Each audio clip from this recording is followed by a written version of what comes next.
Hayek stared at the screen and felt his blood turn cold as space ice. The numbers dancing across his monitor made no sense at all, and he had checked them 3 times already. Something massive was moving through the void between stars and heading straight for their home system. He rubbed his tired eyes and looked again, but the readings stayed the same. Whatever was out there was bigger than anything the Valdorian collective had ever built or even dreamed of building. The monitoring station hummed quietly around him as dozens of other technicians worked at their posts. Kepler Station orbited the gas giant Valdris like a metal moon and served as the early warning system for their peaceful civilization. For over 200 years, the station had watched the empty darkness of space and found nothing more dangerous than asteroids and comets. Today, that perfect record was about to end. Bora rushed over from her workstation with her face pale and her hands shaking slightly. She was the best sensor specialist on the station, and if she looked worried, then everyone should be worried. She leaned over Hayek's shoulder and studied his screen with wide eyes that reflected the glow of the displays. "Tell me these readings are wrong," she whispered, but her voice carried no real hope. "Tell me our sensors are broken or damaged or anything except what I think I'm seeing." Hayek shook his head slowly and pointed at the data streaming across multiple screens. "I wish I could, but every system is showing the same thing. Something is coming, and it is huge beyond belief. Look at the mass readings, Bora. This thing weighs more than our largest city ships combined." The 2 scientists stood in silence for a moment as the reality of the situation began to sink in. The Valdorian collective had never encountered another intelligent species in all their centuries of space travel. They had found empty worlds and dead civilizations, but never anything alive, and certainly never anything that could build vessels of this incredible size. Bora moved to her own console and began running every diagnostic program she could think of. Her fingers flew over the controls as she checked and rechecked the sensor arrays. The massive dish antennas that listened to the whispers of space were all functioning perfectly. The quantum scanners that could detect a ship's engine signature from 50 light-years away showed no errors. Even the old gravitational wave detectors that had been installed when the station was first built were singing the same terrible song. "How fast is it moving?" Hayek asked, though he was afraid to hear the answer. "Faster than anything we have ever seen," Bora replied without looking up from her work. "It started as just a tiny blip on the long-range sensors 3 days ago. At first, I thought it was just another asteroid, but then it began to slow down. Asteroids do not slow down, Hayek. Only ships with engines can do that." The implications hit both of them like a physical blow. If the object could slow down, then it was under intelligent control. If it was under intelligent control, then it belonged to someone or something that had technology far beyond what the Valdorians possessed, and if it was heading for their system, then its intentions were completely unknown. Hayek activated the emergency communication system that connected Kepler Station directly to the High Council on SciFiPrime. The signal would take several hours to reach the homeworld, but the Council needed to know about this immediately. As the transmission began, he wondered what words could possibly describe what they were seeing. "Council, Emergency Protocol 7 is now active," he spoke into the recorder. "This is Commander Hayek reporting from Kepler Station.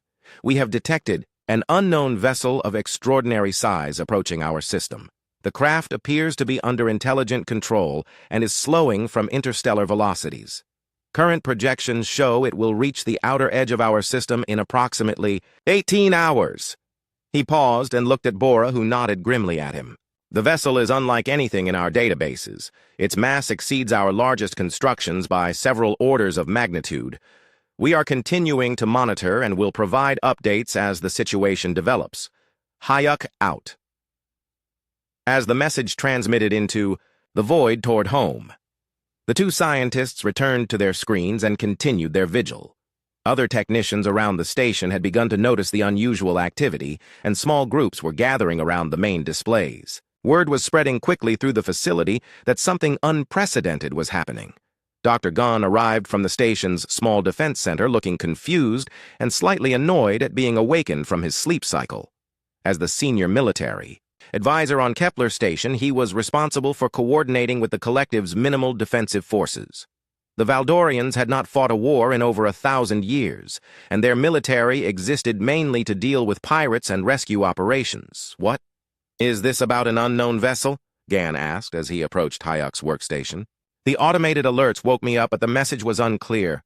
Hyuk gestured to his screen where the approaching object was now visible as a slowly growing dot among the stars. See for yourself, Doctor. We have a visitor, and it is unlike anything we have ever encountered.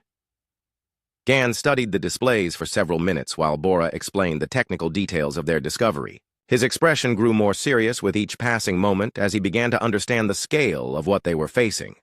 The approaching vessel was not just large, but impossibly large. It would dwarf even the great habitat rings that housed millions of Valdorians in orbit around their worlds. Could this be some kind of natural phenomenon? Gan asked hopefully.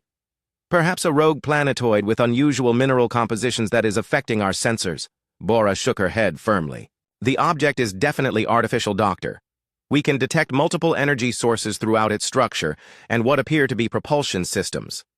Natural objects do not have fusion reactors or antimatter containment fields. The words hit Gan like a physical blow. Antimatter was theoretical to the Valdorians. Their civilization had achieved interstellar flight through careful engineering and efficient fusion drives, but antimatter remained beyond their technological reach. If the approaching vessel was using such exotic technology, then its builders were far more advanced than his people. Have you attempted any form of communication? Gan asked, while his mind raced through possible scenarios and responses. Not yet, Hyuk replied. We wanted to gather more data first and notify the council. I was not sure if we should try to make contact or simply observe and report. Gan nodded thoughtfully.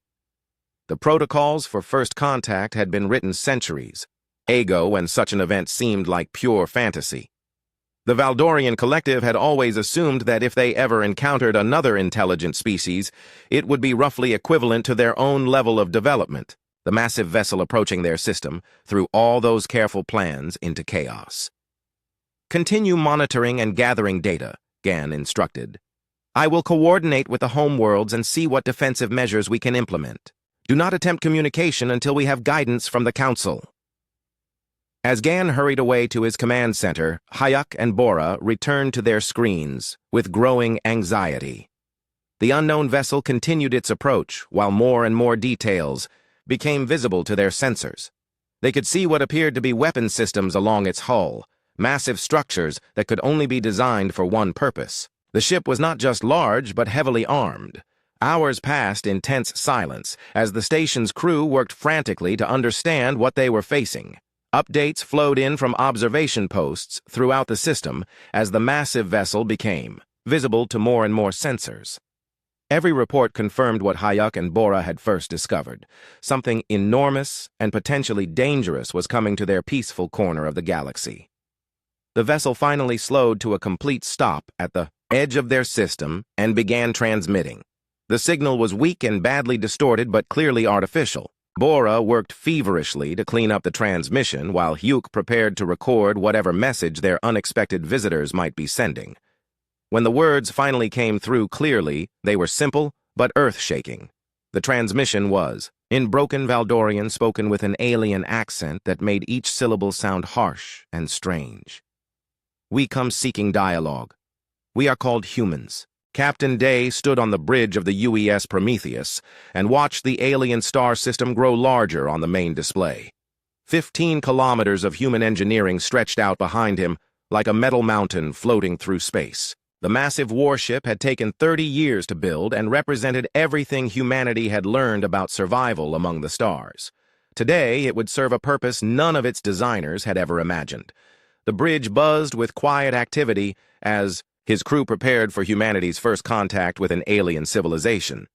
Every station was manned by the best people Earth could provide, and every system had been checked and rechecked for this historic moment. Day felt the weight of responsibility, pressing down on his shoulders like a physical force. He was about to represent his entire species to whatever waited for them in this distant system. Navigator Kwan looked up from her console with a slight frown creasing her forehead. Captain, we are receiving scanning attempts from multiple sources throughout the system. Someone definitely knows we are here. Day nodded calmly, though his heart was beating faster than normal. Any signs of hostile intent, Navigator? Negative, sir, Quan replied after checking her displays again. The scans appear to be passive observation only. No weapon locks or aggressive positioning that I can detect. Communications Officer Ray turned from her station with excitement barely contained in her voice. Captain, I am picking up transmissions throughout the system. The language appears to be consistent across all sources, which suggests a unified civilization rather than competing factions. This was good news. Day had studied every first contact scenario the Earth Defense Force could imagine, and unified civilizations were generally easier to deal with than fractured ones. A single government meant clear chains of command and hopefully rational decision-making. He walked over to Ray's station to examine the linguistic data flowing across her screens. Any progress on translation? He asked while studying the alien symbols and waveforms. Some, sir, Ray replied while highlighting sections of the intercepted communications. The mathematical relationships are becoming clearer, and I think I can identify basic concepts like numbers and directions. Give me another few hours and I should have enough for simple communication. Chief Engineer Tay's voice crackled over the internal communication system from deep within the ship's massive engine sections. Captain, all systems are running smoothly, but I am reading elevated power signatures from our weapon systems. The automated defense grid is responding to all the scanning we are receiving. Day frowned at this news. The Prometheus had been designed as a warship first, and everything else second. Its artificial intelligence systems were programmed to treat unknown scanning as potential targeting and would automatically prepare defensive measures. He needed to project peaceful intentions, not military readiness. Stand down all automated. Defense Systems Engineer Tay, Day ordered. Switch to manual control only and power down anything that might appear threatening to our hosts. Understood, Captain, came the reply. Though I should mention that powering down our main weapon systems will take several hours. These alien scanners are going to see us as we really are for a while longer. Day grimaced at the implications. The Prometheus carried enough firepower to sterilize planets, and its hull bristled with weapons designed for ship-to-ship combat. Even with the systems powered down, the vessel would appear incredibly threatening to any civilization that encountered it. He hoped their new neighbors would be understanding about humanity's military preparations. Xenospecialist Juan approached from her research station, carrying a tablet loaded with preliminary analysis of the alien civilization. She had been studying their communications and energy signatures since the Prometheus first entered the system, and her findings would help shape humanity's approach to first contact. Captain, I have some initial observations about our hosts, Juan began while activating her tablet's display. Their technology appears to be roughly equivalent to our own in some areas, but significantly different in approach. They seem to favor efficiency and harmony over raw power, explain, Day requested as he studied the data Juan was presenting. Their ships and stations show elegant engineering focused on minimal energy expenditure, Juan continued. Everything we can observe suggests a civilization that has optimized for peace rather than conflict. I am seeing no obvious military installations or weapons platforms anywhere in the system. This information made Day pause. Humanity had assumed that any spacefaring civilization would face the same challenges and threats that had shaped Earth's development. Pirates, raiders, and hostile aliens were dangers that every species should prepare for. The idea that these aliens had achieved interstellar flight without building defenses seemed almost impossible. Are you suggesting they have no military capabilities? At all? Day asked. Not exactly, sir, Juan replied carefully. But their defensive preparations appear minimal compared to what we would consider necessary. This could indicate either supreme confidence in their abilities or a complete lack of external threats in their region of space. Security Chief Yule joined the conversation from his position near the tactical displays. Captain, if these aliens have no significant military experience, they may interpret our arrival as an act of aggression. The Prometheus was designed to intimidate potential enemies, and we certainly look intimidating. Day considered this carefully. The massive warship had served its purpose well during humanity's expansion into space. Pirates and raiders had learned to avoid systems protected by Earth Defense Force vessels like the Prometheus. But that same intimidating presence might cause panic among a peaceful civilization that had never faced such threats. Recommendations? Day asked his senior staff. We need to communicate our peaceful intentions as clearly as possible, Ray suggested. And we should probably explain why we appear so heavily armed. Agreed, one added. These people may not understand the concept of defensive preparations. We need to help them see the difference between capability and intent. Yule nodded grimly. And we should be prepared for the possibility that they might attempt some form of first strike if they perceive us as an invasion force. The conversation was interrupted by an alert from the sensor station. The aliens had stopped their passive scanning and appeared to be transmitting something directly toward the Prometheus. Ray rushed back to her communications console and began working to decode the incoming signal. "Captain, they are attempting to communicate," she announced with obvious excitement. "The transmission is very basic, but I can make out some key concepts." The main display activated and began showing the cleaned-up alien transmission. The language was completely foreign, but Ray had managed to identify what appeared to be mathematical concepts and simple directional indicators. It was humanity's first direct communication with another intelligent species. "What are they saying?" Day asked while studying the scrolling text. "Give me a moment, sir," Ray replied while running the signal through her translation algorithms. "I think they are asking about our intentions and trying to establish basic communication protocols." Day made a decision that would echo through history. "Prepare a response, Ray. Tell them we come in peace and wish to establish friendly relations. Use the same mathematical approach they are using and keep the message as simple as possible." "Yes, sir," Ray replied while beginning to construct humanity's first message to an alien civilization. The response took nearly an hour to prepare properly. Ray worked with Juan and her linguistic programs to create a message that would convey peaceful intentions without causing confusion or fear. The mathematics had to be perfect, and the concepts had to be universal enough for any intelligent species to understand. "Message ready for transmission, Captain," Ray finally announced. "Send it," Day ordered while feeling the weight of history settling around him. The transmission beam lanced out across space, carrying humanity's greeting to the stars. The message was simple but profound, expressing friendship, curiosity, and a desire for mutual understanding. It included basic information about human civilization and Earth, along with mathematical proofs to demonstrate human intelligence and technological capability. "Now we wait," Day said quietly as the message raced toward the alien system at the speed of light. The reply came faster than expected. The aliens had apparently been prepared for human communication and responded within minutes of receiving the transmission. Their message was longer and more complex than the first contact attempt, and Ray worked frantically to decode its meaning. "Captain, they are welcoming us to their system," she announced with barely contained excitement. "They call themselves the Valdorian Collective, and they want to arrange a formal meeting between our representatives."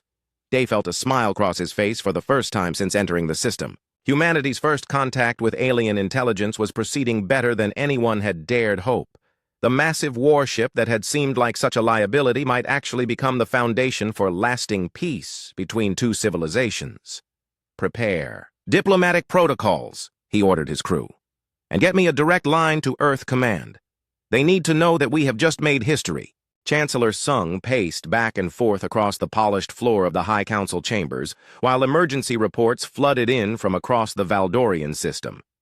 The massive alien vessel had stopped at the edge of their space and was now transmitting messages of peaceful intent, but fear still gripped every world in the collective. Nothing in their long history had prepared them for this moment.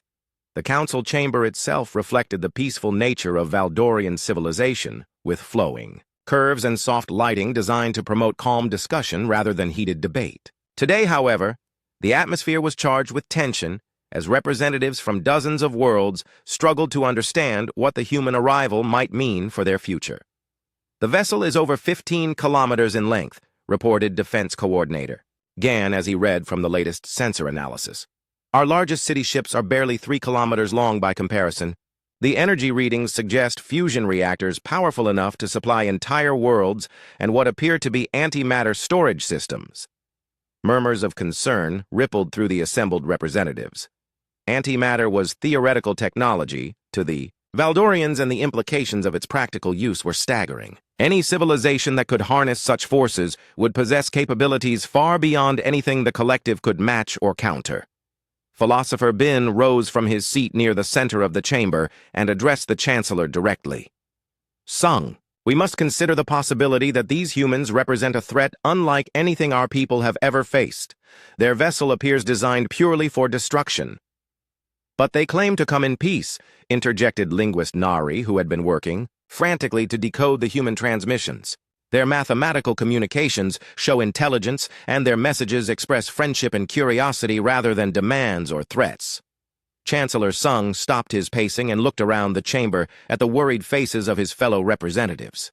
The Valdorian collective had achieved peace centuries ago through careful diplomacy and the gradual elimination of conflict from their society. War was not just avoided, but had become psychologically impossible for most Valdorians to contemplate. The arrival of what appeared to be a massive warship challenged everything they believed about civilized behavior. "What do we know about human society?" Sung asked while settling into his chair at the head of the council table.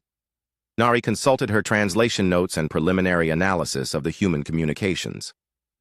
"Very little, Chancellor, but what I can determine suggests a species that has experienced significant conflict. Their language contains numerous words for warfare, violence, and military concepts that have no direct translation in our modern vocabulary."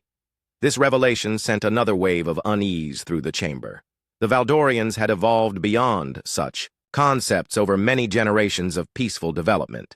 Their children grew up without learning about violence, and their adults had no frame of reference for understanding military thinking. Military historian Rowe spoke up from his position near the ancient archives. As one of the few Valdorians who studied their species' distant warlike past, he might have insights that others lacked. "If I may, Chancellor, our own ancestors were once capable of violence and warfare. Perhaps these humans are simply at an earlier stage of social evolution." "That is precisely what concerns me," Gan replied with obvious worry in his voice. "If they are still in a warlike phase of development, then their arrival here could represent the beginning of conquest rather than peaceful contact." The debate continued for hours as the council struggled with concepts their civilization had long forgotten. Representatives from the outer worlds reported panic among their populations, while those from the core systems remained more optimistic about peaceful resolution. The collective had no unified response to military threats because they had assumed such threats could never exist. Meanwhile, aboard the Prometheus, Captain Day was dealing with his own set of challenges as his crew tried to understand the alien civilization they had encountered. The Valdorian responses to human communications suggested a society unlike anything in Earth's historical experience, and the implications were both fascinating and concerning. Xenospecialist Juan presented her latest analysis to the senior staff in the ship's main briefing room. "Captain, I believe we are dealing with a post-conflict civilization that has completely eliminated warfare from their society. Their communications patterns, energy signatures, and social structures all point to a species that has transcended military thinking." "That seems impossible." Security Chief Yule responded immediately. "Any spacefaring civilization must have faced external threats, pirates, raiders, or competing factions. How could they survive without military capabilities?" "Perhaps they were simply fortunate enough to develop in isolation," one suggested. "Or maybe they achieved some form of perfect social harmony that made conflict unnecessary." Communications Officer Ray looked up from her analysis of the latest Valdorian transmissions with a puzzled expression. "Captain, there is something strange about their language patterns. They seem to have difficulty understanding some of our basic concepts, especially those related to defense and security." Navigator Quan frowned as she studied the tactical displays, showing Valdorian ship movements throughout the system. "Sir, I am reading what appears to be some kind of defensive positioning by their vessels, but their formations make no strategic sense. It is as if they know they should be doing something military but have no idea how to do it effectively." Chief Engineer Tay joined the conversation via intercom from the engine sections. "Captain, I have been monitoring their scanning attempts and power signatures. These people have impressive technology but absolutely no weapons systems that I can identify. Their ships appear to be completely unarmed." The implications of this information struck everyone in the briefing room simultaneously. The humans had arrived in a heavily armed warship to make contact with a civilization that had apparently forgotten how to fight. The situation was unprecedented in every possible way and potentially explosive if mishandled. "Recommendations?" Captain Day asked his staff after a moment of stunned silence. We need to explain our military preparations very carefully, one suggested. These people may interpret our weapons as proof of hostile intent rather than defensive. Necessity, agreed, Ray added, and we should probably try to understand how they achieved peace so completely. There might be lessons humanity could learn from their experience. The discussion was interrupted by an urgent alert from the sensor station. Several Valdorian vessels were approaching the Prometheus in what appeared to be some form of defensive formation. The alien ships were small and elegant compared to the massive human warship, but their intentions were unclear. Captain, we have multiple contacts approaching our position, announced the duty officer from the bridge. They appear to be trying to establish some kind of perimeter around us. Day immediately returned to the bridge, followed by his senior staff. The tactical display showed a dozen Valdorian vessels moving into position around the Prometheus at what they apparently considered a safe distance. The formation was geometrically interesting but militarily useless against a vessel of the Prometheus capabilities. Are they attempting to threaten us? Yule asked while studying the alien ship positions. I do not think they know how to threaten us, Quan replied with genuine puzzlement in her voice. Their positioning would be ineffective against any real military target. Ray worked frantically at her communication station to decode the transmissions flowing between the Valdorian vessels. Captain, they appear to be coordinating some kind of protective action, but they seem confused about how to implement it. The situation became clearer when a new transmission arrived from the Valdorian leadership. The message was longer and more complex than previous communications and contained what appeared to be questions about human intentions and capabilities. Ray worked to translate the key concepts while the rest of the bridge crew watched the alien vessels maintain their ineffective defensive positions. Captain, they are asking about our weapon systems and military preparations, Ray announced after decoding the transmission. They want to understand why we appear to be designed for warfare. They also seem concerned about our presence near their populated worlds, one added after reviewing the cultural implications of the message. I think they are trying to protect their people but have no real understanding of how to do it militarily. Day realized that both civilizations were operating from completely different assumptions about normal behavior. Humans expected potential threats and prepared accordingly, while Valdorians had apparently lived in peace for so long that they could not properly recognize or respond to military situations. Prepare a detailed response, he ordered Ray. Explain that our weapons are defensive in nature and that we have no hostile intentions toward their people. Include information about humanity's history and why we consider military preparations necessary for survival. Should I also explain about pirates and raiders, sir? Ray asked. Yes, Day replied after considering the implications. They need to understand that the galaxy can be dangerous and that our preparations are meant to protect peaceful civilizations like theirs. The meeting chamber aboard the Valdorian diplomatic vessel Harmony's Edge had been designed to promote peaceful discussion between different cultures, but today it would host the most important conversation in galactic history. Captain Day stepped through the airlock, followed by Diplomat Hay and Security Chief Yule, while trying to project calm confidence despite the magnitude of the moment. The Valdorian ship itself was a marvel of elegant engineering with flowing curves and soft lighting that seemed to promote tranquility rather than efficiency. Everything about the vessel spoke of a civilization that had optimized for harmony and cooperation rather than conflict or competition. The contrast with the angular military design of the Prometheus could not have been more striking. Chancellor Sung waited in the center of the chamber, flanked by philosopher Bin and military historian Ro, along with several other Valdorian representatives. The aliens appeared humanoid in basic structure, but with subtle differences that marked them as clearly non-human. Their expressions conveyed nervous anticipation, mixed with genuine curiosity about their unexpected visitors. The translation devices that both sides had hastily constructed worked imperfectly, but well enough to allow meaningful communication. Diplomat Hai had spent days preparing for this moment and carried with her carefully crafted explanations of human history and civilization designed to help the Valdorians understand why humanity appeared so militaristic. We welcome you to our space. Chancellor Sung began with formal politeness that barely concealed underlying concern. Though we must admit your arrival has caused considerable anxiety among our people, Captain Day nodded respectfully while choosing his words carefully. "We understand your concerns, Chancellor, and we appreciate your willingness to meet with us, despite our intimidating appearance. The ship we arrived in was designed for protection rather than aggression, but we realize it may not appear that way to peaceful people like yourselves." "Protection from what?" Philosopher Bin asked with genuine confusion evident in his voice.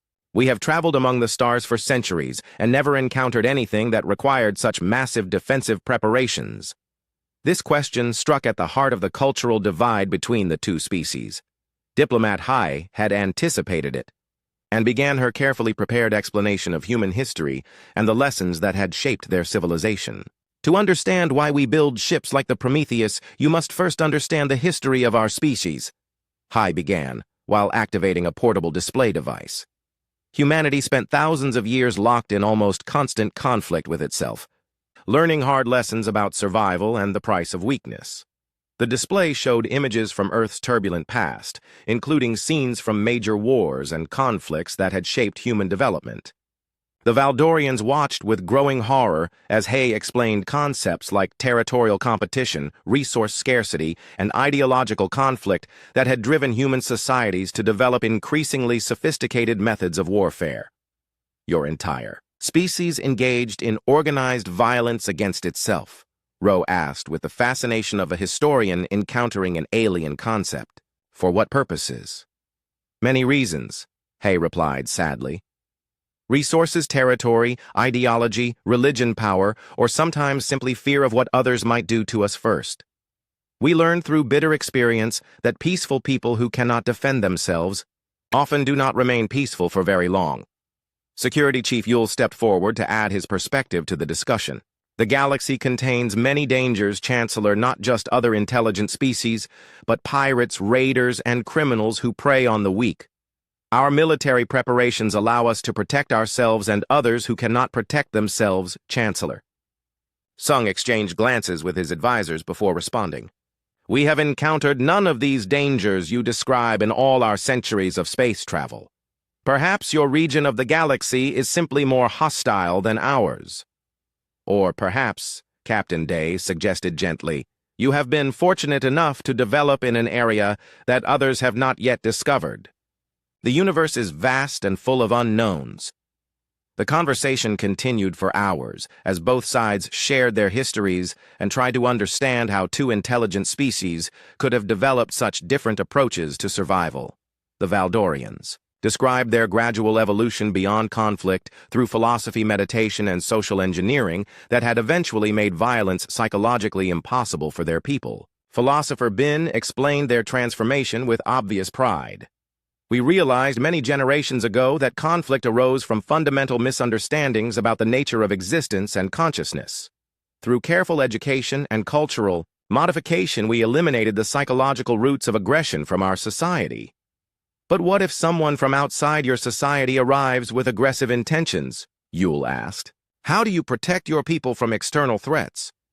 "We had assumed that any species advanced enough for interstellar travel would have undergone the same evolutionary process," Bin replied with obvious discomfort. "Your arrival suggests we may have been naive." Military historian Rowe leaned forward with scholarly interest evident in his expression. "I have studied our ancient past when the Valdorian people were capable of warfare and violence. Those times are difficult for modern Valdorians to comprehend, but your species appears to have retained those capabilities while achieving technological advancement. We learned to channel our aggressive instincts toward external threats rather than internal conflicts," Day explained. "Unity in the face of common dangers allowed us to transcend most of our internal divisions while maintaining the strength necessary for survival. The revelation that humanity had achieved peace through strength rather than the elimination of conflict seemed to fascinate and disturb the Valdorians in equal measure. They had followed a completely different evolutionary path, and the implications of meeting a successfully militaristic species challenged their fundamental assumptions about civilization. Diplomat Hai sensed an opportunity to bridge the gap between their different philosophies. "Perhaps both approaches have merit, Chancellor. Your people have achieved internal harmony and eliminated the suffering that comes from conflict. Our people have maintained the strength to protect that harmony from external threats, you suggest. Some form of mutual benefit, Sung asked with cautious interest. We could learn from each other, Hay replied earnestly. Your techniques for achieving social harmony could help humanity reduce internal conflicts, while our defensive capabilities could protect peaceful civilizations like yours from potential threats. The discussion was interrupted by urgent communications from both fleets as sensors detected new contacts approaching the meeting location. Long-range scanners had identified several unidentified vessels moving toward the diplomatic gathering at high speed, with what appeared to be aggressive intentions. Captain Day immediately contacted the Prometheus, while Chancellor Sung coordinated with his own ships.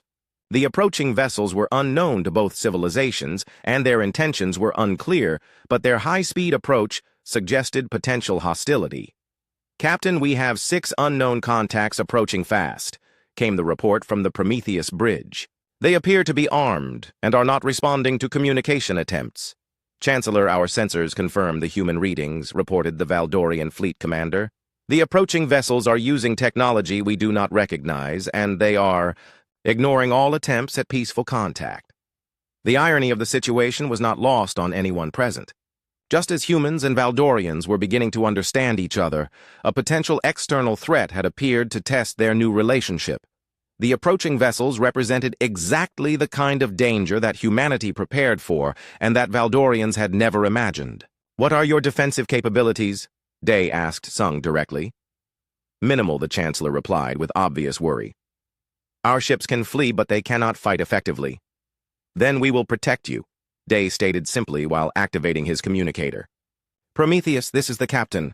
Unknown contacts are to be considered potentially hostile. Prepare defensive measures and position to shield the Valdorian fleet. Security Chief Yule was already coordinating with the ship's tactical systems while Diplomat High worked to reassure the increasingly nervous Valdorians. The moment that would define the relationship between their species had arrived much sooner than anyone expected. You would defend us even though we cannot reciprocate, Sung asked with amazement. That is what civilization means to us, Day replied while watching the tactical displays. The strong protect the weak, not because they expect reward, but because it is the right thing to do.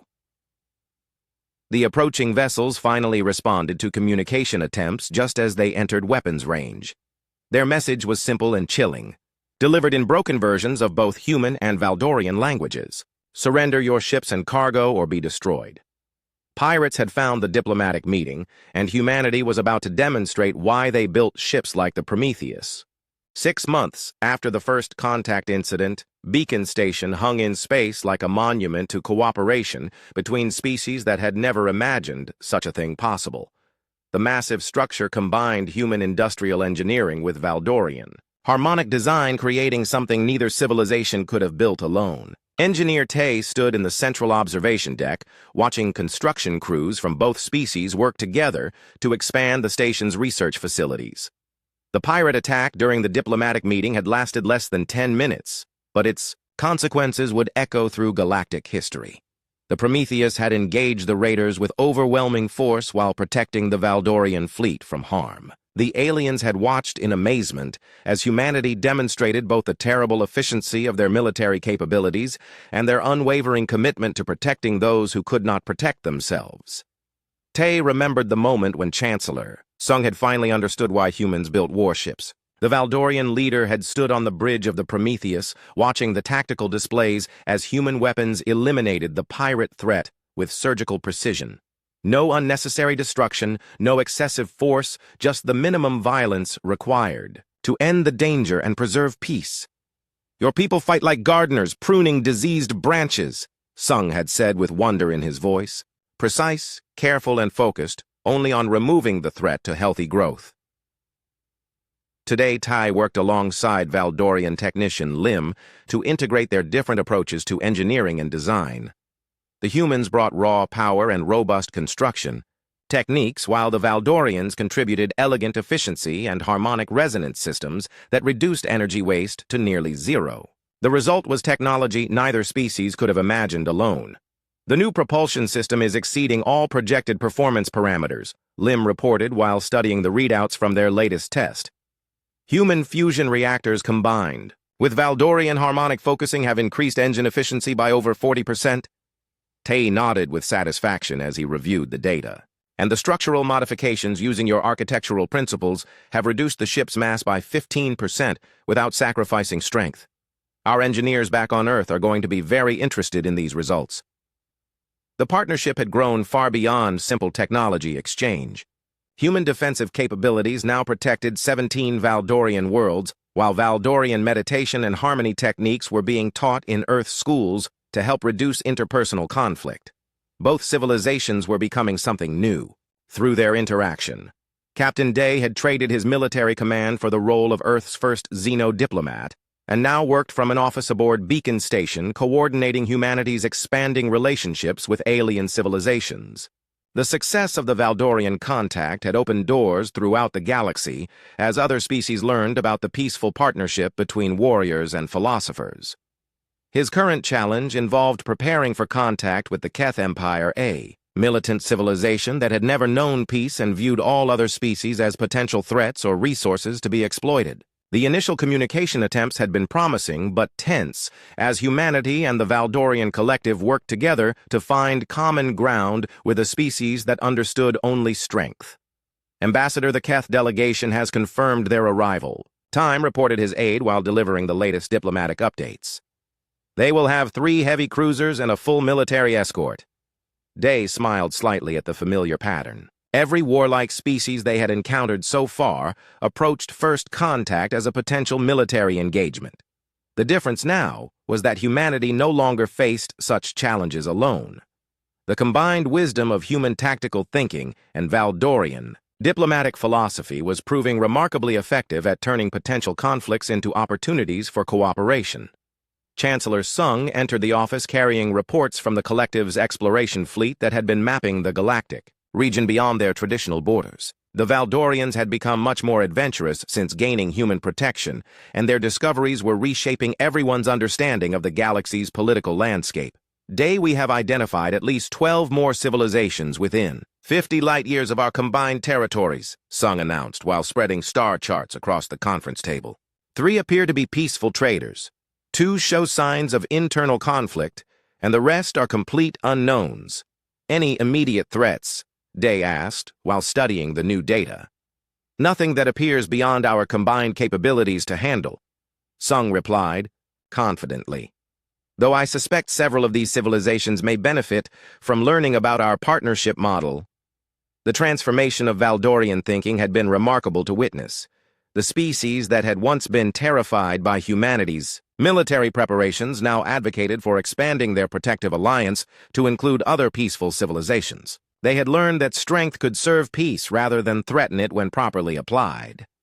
Technician Lim's voice echoed through the station's communication system as he announced the completion of another joint project. All personnel, please. Note that the Cultural Exchange Center is now operational. Human and Valdorian citizens may now access educational programs about each other's histories and philosophies. This was perhaps the most important aspect of their partnership. Technology. Transfer and military cooperation were valuable, but true understanding between species required deep cultural exchange. Human children were learning Valdorian meditation techniques, while young Valdorians studied human history to understand how conflict could be channeled toward positive outcomes. The transformation was not limited to the 2 species directly involved. Word of their successful partnership had spread throughout the galaxy, attracting attention from civilizations that had never considered the possibility of cooperation between different evolutionary approaches to survival. Peaceful species sought protection, while militant civilizations became curious about the benefits of voluntary alliance. Dr. Gan now served as director of the collective's new Defense Coordination Center, where Valdorian analysts worked with human military advisors to identify and respond to potential threats throughout their expanding sphere of influence. The former academic had embraced his role as a strategic planner with enthusiasm that surprised everyone, including himself. The latest intelligence reports confirm our suspicions about the Void Hunters, Gan announced during the daily security briefing. They are definitely moving into this region, and their usual pattern suggests they will target isolated worlds first. The Void Hunters represented exactly the kind of threat that had shaped human military doctrine. They were nomadic raiders who strip-mined civilizations for resources before moving on to new targets. Traditional Valdorian response would have been to hide and hope they passed by unnoticed. The new combined approach was very different. Recommendations. Day asked while reviewing the tactical projections. We establish a protection network around vulnerable worlds and make it clear that attacks on peaceful civilizations will result in immediate military response. Gan replied with confidence that would have been impossible 6 months earlier. The hunters prefer easy targets and tend to avoid systems with serious defensive capabilities. Chancellor Sung nodded agreement. And we simultaneously offer them alternative arrangements that meet their resource needs without requiring violence against civilian populations. This combination of strength and diplomacy had become the hallmark of human Valdorian cooperation. They could fight when necessary, but always sought peaceful solutions when possible. The approach required both military capability and moral authority to be effective. The communication system activated with an urgent message from the outer system monitoring stations. A massive fleet of unknown vessels had just entered their space and was approaching at high speed. The sensor readings suggested a civilization with technology equal to or beyond anything humanity and the Valdorians possessed together. All stations, this is beacon control, came the announcement. We have multiple unknown contacts approaching from Galactic North. Fleet composition suggests a major civilization with advanced capabilities. All defensive units move to alert status day. And Sung exchanged glances before moving quickly toward the command center. Every first contact situation was unique and potentially dangerous, but they had learned to approach such encounters with confidence rather than fear. The partnership between their species had proven capable of handling whatever challenges the galaxy might present. The main display activated, showing the approaching fleet in all its impressive scale. Over 100 vessels of various sizes moved in perfect formation toward Beacon Station, while transmitting what appeared to be peaceful identification signals. The newcomers clearly possessed advanced technology, but their approach suggested diplomatic rather than military intentions. Any identification of species or origin? Day asked the sensor operators. Negative, Ambassador, came the reply. But they are transmitting mathematical sequences and what appears to be cultural information packages. Someone wants to talk, Chancellor Sung smiled as he watched the tactical display. It appears our reputation for successful first contact has preceded us. These people have come here specifically seeking diplomatic engagement.